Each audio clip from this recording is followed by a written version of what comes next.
Hey guys, last week I did a video on camera modes and the benefits of these modes, particularly the semi-automatic modes like program, aperture and shutter speed.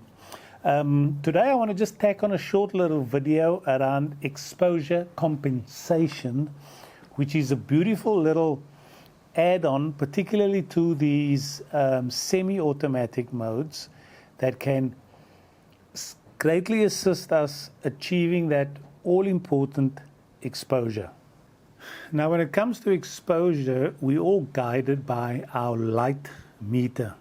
And it pays probably at this juncture to say we should really know what our metering mode is, and we've chosen the correct metering mode because the metering mode is the vehicle through which that information is going to come through the lens to the sensor. So we know we've got spot metering, center weighted, evaluative, depending on the camera we're using. It is important that we've chosen the right metering mode to ensure the right information or the best information gets through to the sensor. Now, I don't want to delve in this too much, but cameras and camera manufacturers over time have evolved to come to the realization that the best exposure for a camera or a scene is what they call 18% gray. Hence the gray card that photographers use. Now, I don't want to delve in this too much because it can get quite technical. So all I'm going to be saying on the matter is, if an image or a scene is considered by the camera to be overexposed, it will then underexpose it to try and get to that 18% gray. And conversely, if it is underexposed, it'll try and brighten the image up to try and get it to that 18% gray. That's all we sort of need to understand for the time being when it comes to the 18% gray and the gray card. I'm going to do a separate video on that just to explain it. But for the ease of this video, let us just realize that cameras today, they will always be trying to get the scene to get that to around that 18% gray mark. So what really makes these camera modes that much more powerful is when we bring exposure compensation into the equation. Because sometimes, no matter what it is we do with the scene, we just can't seem to nail that exposure because the camera is getting conflicting information. And that's where we've got to jump in, right, in one of these modes and compensate for that incalculation or miscalculation by the camera. So as I mentioned in the beginning, exposure compensation works in all the semi-automatic modes. When we're in aperture mode, the camera adjusts shutter speed. When we're in shutter priority, the camera adjusts aperture. Okay?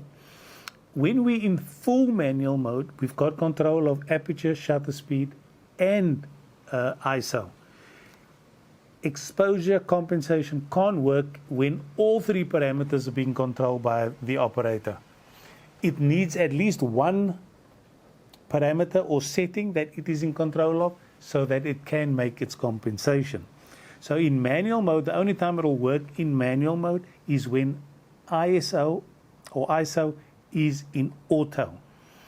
Then it will adjust the ISO accordingly to make that compensation. In program mode, it's got one of the other parameters to adjust depending on which one we're turning. In aperture priority, the camera is automatically adjusting the shutter speed. So just bear that in mind when it comes to exposure compensation. It needs at least one setting available that it can use to correctly compensate and fix the exposure.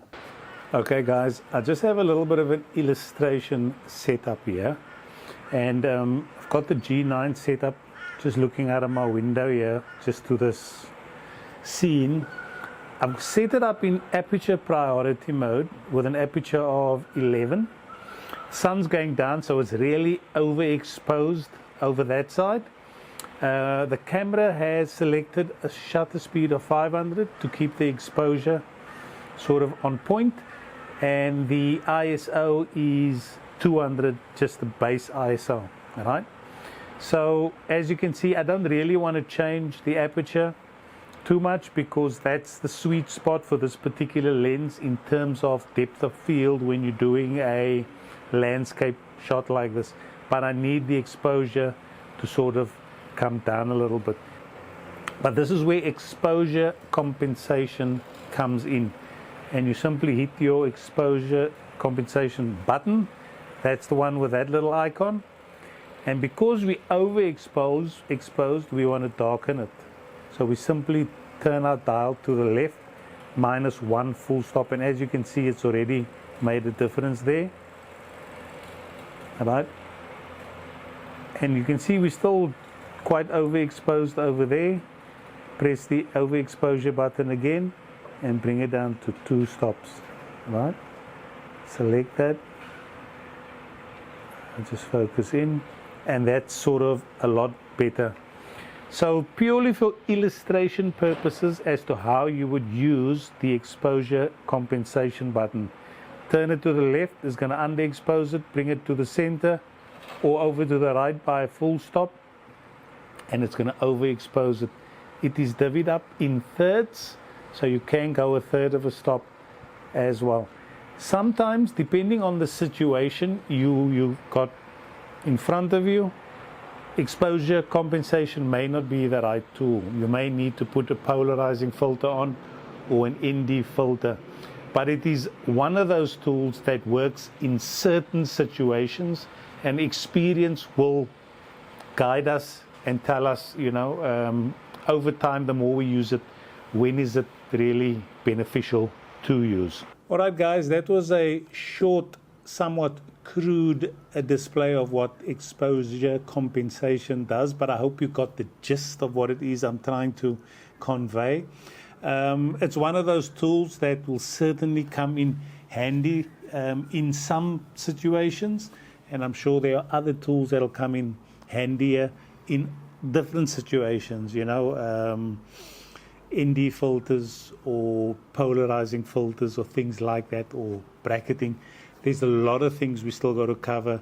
So, and I'm going to try and keep it sort of bite-sized, easy to digest, and then, increase the technicality of the video if needs be, but keep it somewhat elementary for the time being, just so that we can get on top of these concepts. Anyway, guys, aperture to zoom, as the name implies, we're going to be covering everything from A to Z in the photography and videography space.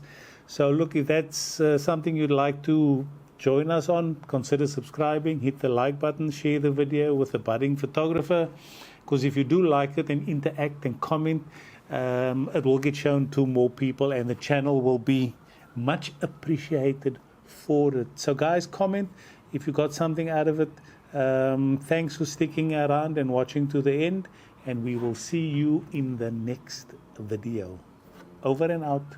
Bye-bye.